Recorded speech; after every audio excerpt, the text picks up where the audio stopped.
Kristjaan, we're now halfway through the 22 to 23 season. How do you assess the team's progress so far?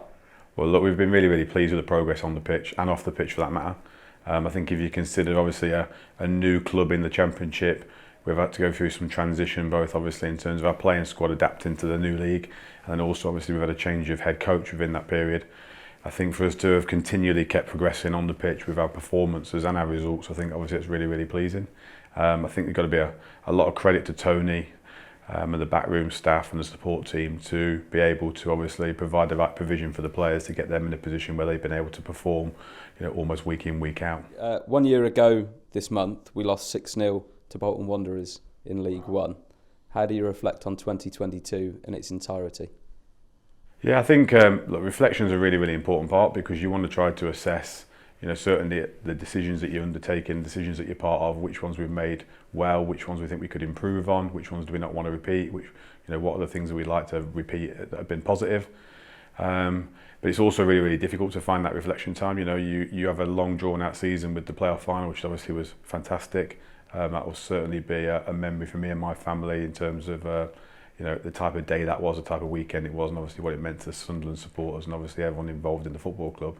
And then you're quite quickly into obviously the transfer window business and preparing for a new season in a new league. So we've tried to get some good reflection moments, but I think ultimately everyone's just really proud of the work that's gone on. I think I've said it before on record that the fans and the supporters see the tip of the iceberg in terms of what happens here at Stadium of Light or away games, and there's obviously a lot of work going on behind the scenes to try to put in a first class, hopefully progressing to world class, structure behind the team that gives them everything they need to perform.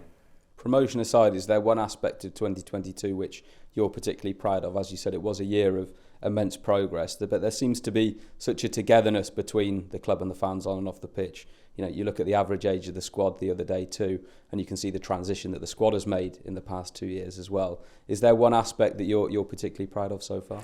Yeah, I think as a football fan myself and as grown up, you want to feel an affinity with the team, and you want to feel that team's representing what you're about. And I think probably the most proud moment is when I'm out and about and you meet supporters, and supporters are obviously commenting on the fact that they feel a togetherness, a bond, an understanding around what the team's trying to do. And I think we've generally got some really good people that are playing in our team, good young men who are here for the right reasons, are wanting to perform for themselves, for their families, for the football club, and are really enjoying that, if you like, that juggernaut of being involved with Sunderland, with the sort of volume and frequency of support that we get up and down the country. I don't think you could not love being part of that, and I think they respect that, and I think that's why you see them giving back, whether it's at different events or whether it's just around the fact, at the games. I'm driving away from Blackpool in the cold wet the other day, and you're seeing all of our players taking photos with supporters, etc. And I think it's a really nice thing that you see occurring. You mentioned being out and about meeting supporters. When you do that in January, there'll be a couple of questions on their lips. How are we approaching the January window? That's why I won't go out in January. I think, look, we've had quite a steady piece of involvement, in terms of the playing squad. I think everyone can see that in terms of the players that are involved in that, the players that have left, the players that have come in, the sort of demographic and the makeup of that group.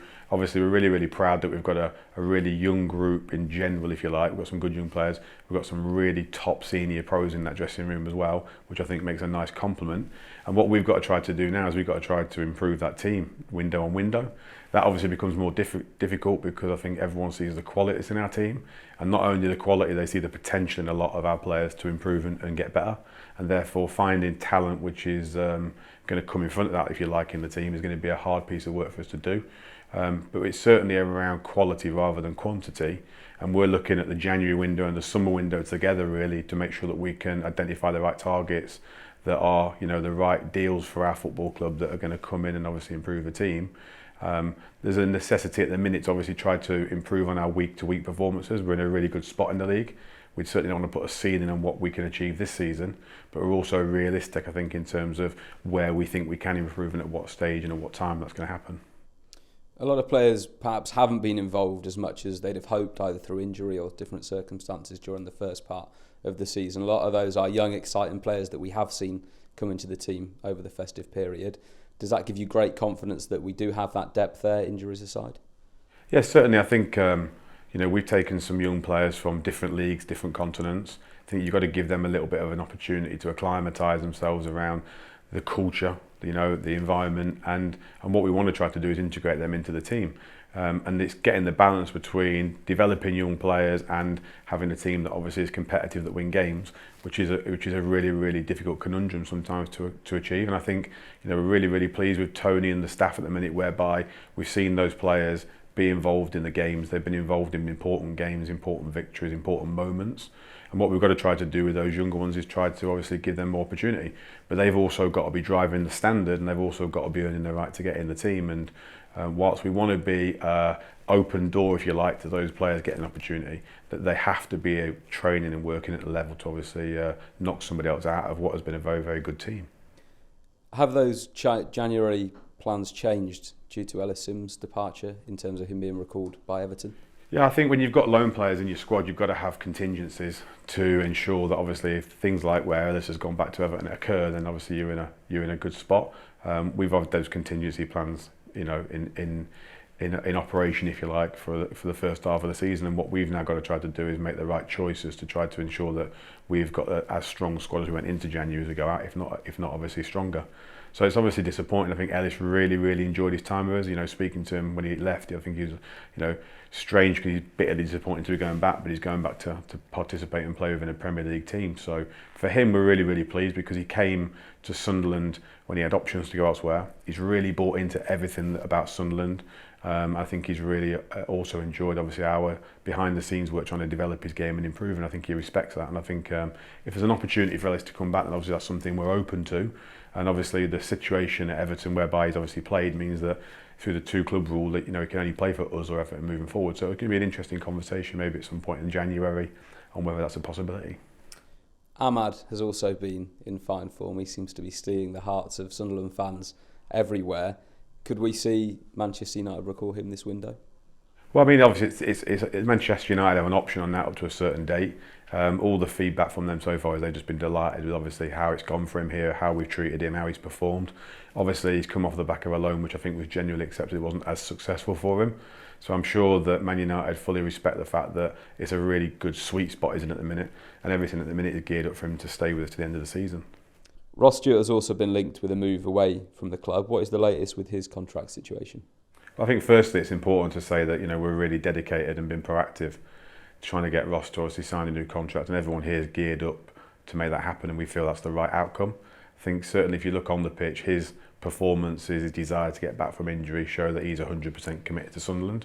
So at the present time, that's where the negotiations sit. I don't think that should be anything that should worry supporters.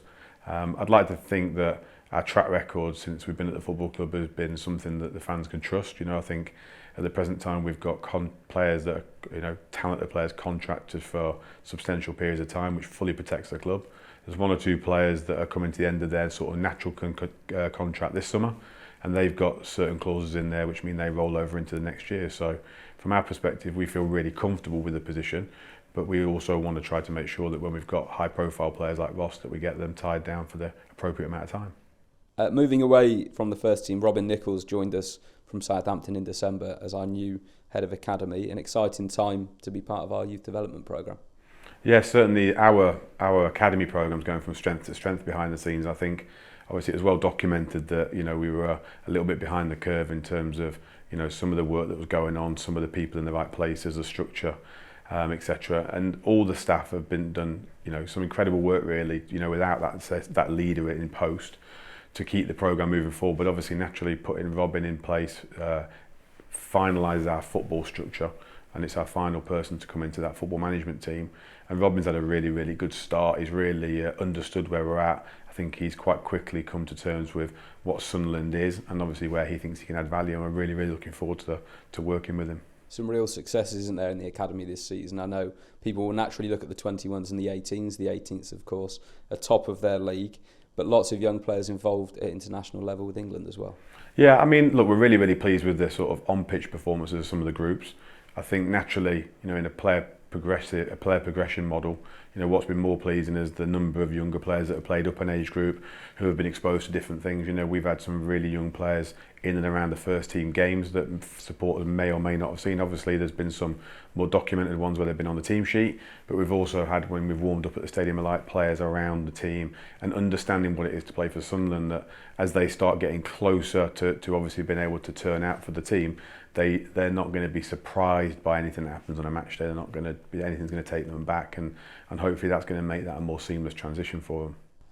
It has been a challenging season for SAFC women, but they had a big win prior to the festive period, and I think if you look at the 21s as well, there's a real success starting there, isn't there?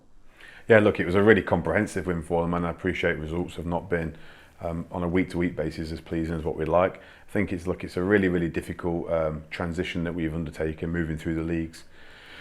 And the guys have done some really, really good work, and probably not demonstrated, or we've probably not had the results to show for that.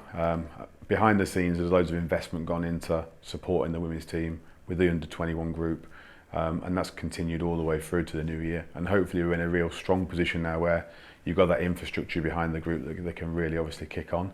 I think it will be a turbulent period, if you like, in terms of on-field results, just because I think of where our squad is at the present time. But it's something we're always looking to continually improve. And on a more broader theme, looking at the club in its entirety, what is the ambition for 2023? Well, we've still got loads of room for improvement. And whilst we're really, really pleased with some of our on-pitch successes, we want that to be something which has got some continuity to it, and obviously we want to keep improving. Certainly in terms of behind the scenes, we've still got lots of process work to do to try to ensure that we're best in class at what we're doing. Certainly at Blackgate House, and from the business side there's loads of improvement work which is planned and scheduled, and they'll probably be a little bit further behind on the football side because we put so much emphasis on trying to improve the team and get promoted.